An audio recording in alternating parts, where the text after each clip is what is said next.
Orlando di Lasso, also known by various other names, probably born around 1532 and passing on June 14, 1594, was a composer of the late Renaissance.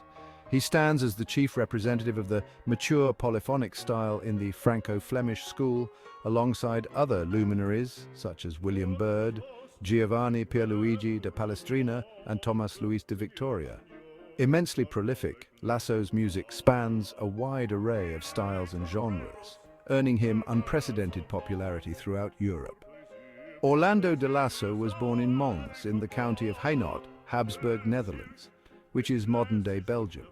Details about his early years are scant, though some stories suggest he was kidnapped 3 times due to the extraordinary beauty of his singing voice. At 12, he left the Low Countries with Ferrante Gonzaga, traveling to Mantua, Sicily, and later Milan from 1547 to 1549. In Milan, he met the madrigalist Spirito Lahosta Reggio, who significantly influenced his early musical style. In the early 1550s, Lasso worked as a singer and composer for Costantino Castriotto in Naples, where his first works are presumed to originate. He then moved to Rome, working for Cosimo de' Medici, Grand Duke of Tuscany.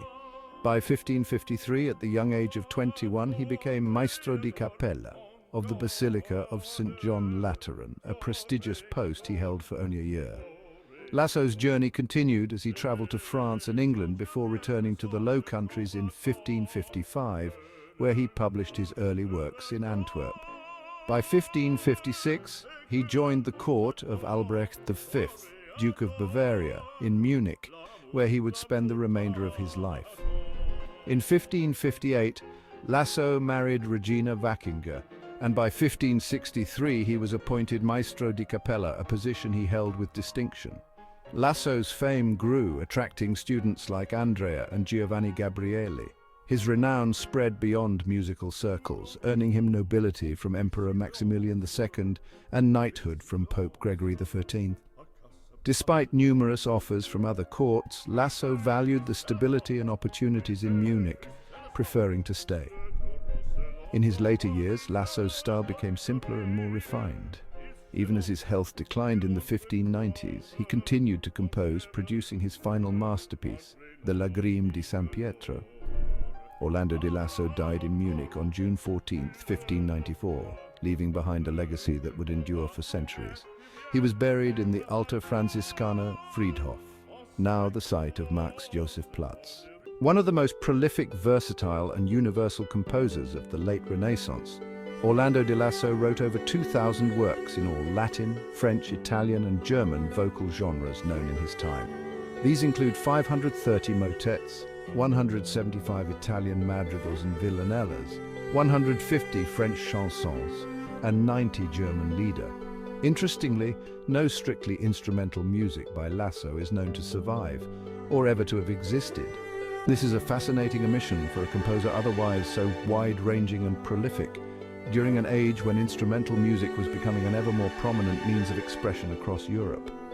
The German music publisher Adam Berg dedicated 5 volumes of his Patrocinium Musicum, published from 1573 to 1580, to Lasso's music. Despite the age of religious discord, Lasso remained Catholic, yet this neither hindered him in writing worldly secular songs, nor in employing music originally set to racy texts in his Magnificats and Masses using parody technique. The Catholic Counter-Reformation, reaching a peak in Bavaria in the late 16th century, had a demonstrable impact on Lasso's late work, including liturgical music for the Roman Rite, the burgeoning number of Magnificats, the settings of the Catholic Eulenburg Psalter in 1588, and especially the great penitential cycle of spiritual madrigals, the Lagrime di San Pietro, composed in 1594. Almost 60 of Lasso's masses have survived complete, most of them being parody masses using as melodic source material secular works written by himself or other composers. Despite their technical impressiveness, they are considered the most conservative part of his output. He usually conformed the style of the Mass to the style of the source material, which ranged from Gregorian chant to contemporary madrigals, but always maintained an expressive and reverent character in the final product. Several of his masses are based on extremely secular French chansons, with some source materials being outright obscene. For instance, the chanson Entrez-vous fils de 15 ans by Jacob Clément's non-papa gave him source material for his 1581 Missa entre vous fils, probably the most scandalous of the lot. This practice was not only accepted but encouraged by his employer, as evidenced by their surviving correspondence. In addition to his traditional imitation masses, Lasso wrote a considerable number of missae breves, or brief masses, which were syllabic short masses meant for brief services. One of the most extreme examples is the Jager Mass, or Missa Venatorum, the Hunter's Mass.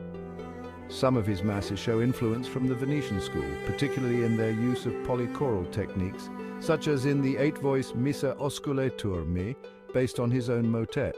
3 of his masses are for double choir, which may have been influential on the Venetians themselves.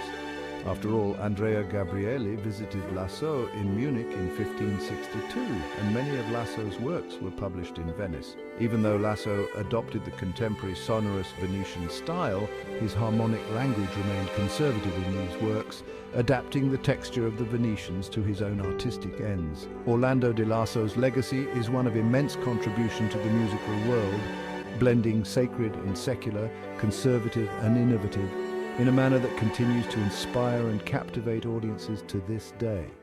Orlando di Lasso's impact on the world of music didn't end with his death in 1594. His legacy has permeated through the centuries, influencing countless composers and music enthusiasts. Lasso's work was recognized and revered not only during his lifetime, but long after. His compositions have been performed in concert halls, churches and academic settings, studied by scholars and aspiring musicians alike. The profound emotional depth and technical mastery of his music continue to captivate and inspire. One of the most enduring aspects of Lasso's legacy is his ability to bridge the sacred and the secular. His motets, masses and other sacred works reveal a deep spirituality and reverence, while his secular compositions display wit, humor and a keen understanding of human nature. This duality makes Lasso's music relatable and timeless, speaking to the human experience in all its complexity. Lasso's influence can be seen in the works of later composers such as Claudio Monteverdi and Heinrich Schütz, who drew from his innovative techniques and expressive style. His use of chromaticism and text painting, particularly in his motets and madrigals, paved the way for future musical developments, including the Baroque era's emphasis on emotional expression. Today, Orlando di Lasso's music is performed by early music ensembles and choirs around the world. His compositions are celebrated in festivals and recordings, ensuring that his legacy lives on. As we listen to his work, we are reminded of the rich tapestry of human emotion and the enduring power of music to connect us across time and space. Orlando di Lasso's contributions to the musical world are immeasurable, and his legacy continues to inspire new generations of musicians and listeners. His ability to blend sacred and secular, innovation and tradition has left an indelible mark on the history of music, making him one of the most important composers of the Renaissance. In the end, Orlando di Lasso's music is a testament to the enduring power of art to transcend time, culture and language, touching the hearts and minds of people across the ages. As we delve deeper into the works of Orlando di Lasso, it becomes clear that his genius extended beyond sacred music. He was equally prolific and innovative in the realm of secular compositions, creating a diverse body of work that showcased his versatility and deep understanding of human emotion. In his madrigals, many of which he wrote during his stay in Rome, Lasso's style is clear and concise.